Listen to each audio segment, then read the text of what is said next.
Hello, magandang araw po sa ating lahat. Muli pong nagbabalik ang inyong lingkod at sa video po nating babahagi ngayon, isang interview ito kay General Torre na kung saan ay tungkol sa isang sundalo na kung inyo pong matatandaan, kung masyadong kilala itong si Cap Dado pero may video rin akong na-upload nito. Ito yung talagang nagsasalita tungkol sa ginawa ng nina General Torre noon na kung saan ay biro mo pinapasuko niya yung mga pulis na pumasok doon sa compound dahil sa may mga nilabag daw ito.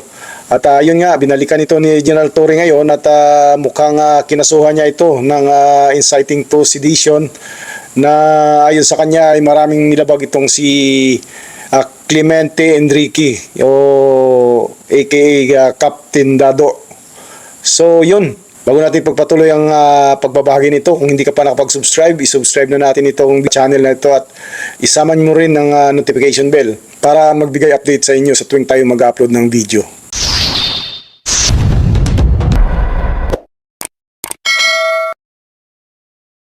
Sinasabi niya na retired siya, although na-find out natin na nag-resign. Resign. Maaga sir, ano? Mga ilang gano'ng katagal? Kapitan lang naman ang inabot niya na ranggo eh. Hindi naman siya Anong unit sir? nakaangat. Sir, ano po yung inyong final at against po kanino?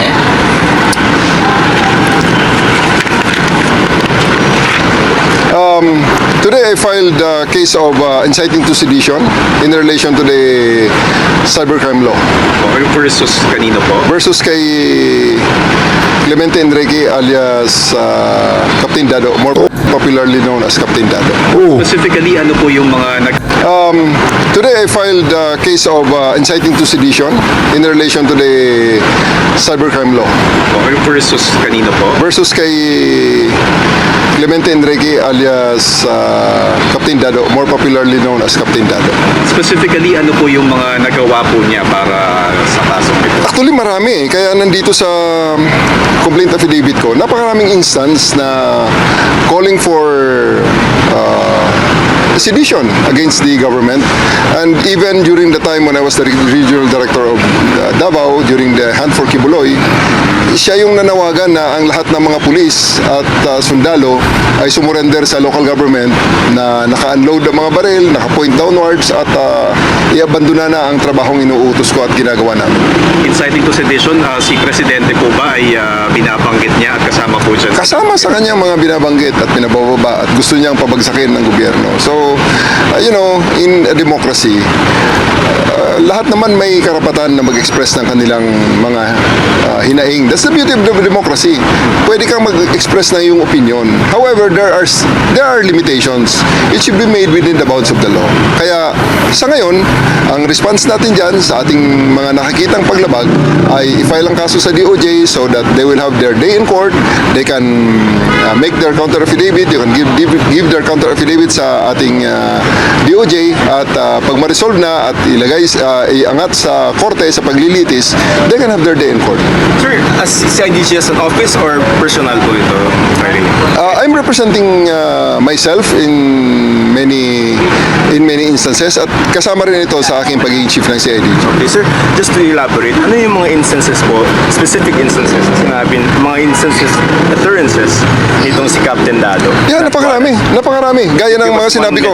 Yeah, like yung unang isa sa mga instances na sinabi niya, yung i-abandon namin ang pag-implement ng warrant of arrest kay Kibuloy before. At ngayon naman, he is calling for the armed forces and the PNP to abandon this government and topple it, to withdraw the support, which is foul naman yan. Hindi naman yan tama. Yung identity ng tao, have you identified where he is? Paano yung process na sir? Well, may mga known addresses na kaming nakuha, sinite na namin sa kanyang sa complaint against him. At tingnan na lang natin pag nagsabit siya ng counter affidavit ko anong gagamitin niya. Sir, for the record lang, anong yung YouTube niya, account yung tinitingnan ninyo? Actually, maraming YouTube account ang ginagamit niya at may mga nagre-reshare at mga nag-host din ng kanyang vlog. Sir, yung resharing at yung mga nag-reshare, sabi dyan, hindi po na. Tinitingnan natin dahil tinitingnan, pinag-aaralan natin, may DC-20 pa naman, case build-up naman, sa ibang mga sites na yun, na ibang may-ari. So parang warning, sir, na Hindi naman warning. They can do it. Hindi natin nire-repress, hindi natin dinidiscourage, hindi natin sinusuppress ang pag-express ng opinion kahit kontra pa yan sa posisyon ng gobyerno. Ang sinasabi lang natin is that it should be done within the bounds of the law. sir, yung pagiging ano ba niya, dating sundalo, may factor din ba yun? Kasi you could have just dismissed his statements, pero yun nga, malaki ba yung influensya rin niya? Mabigat ba yung ganun? Well, una, hindi naman natin tinitingnan sana ang pagiging sundalo niya. Pero siya mismo ang nagsasabi. Nagbe-beret pa nga yan habang nagsasalita eh. So I just don't know if that unit who owns the beret will actually sanction what he is doing. So kaya nadadamay talaga. Inevitable na madadamay yung dati niyang unit yan. Established yun, sir? Kaya na talagang sundalo.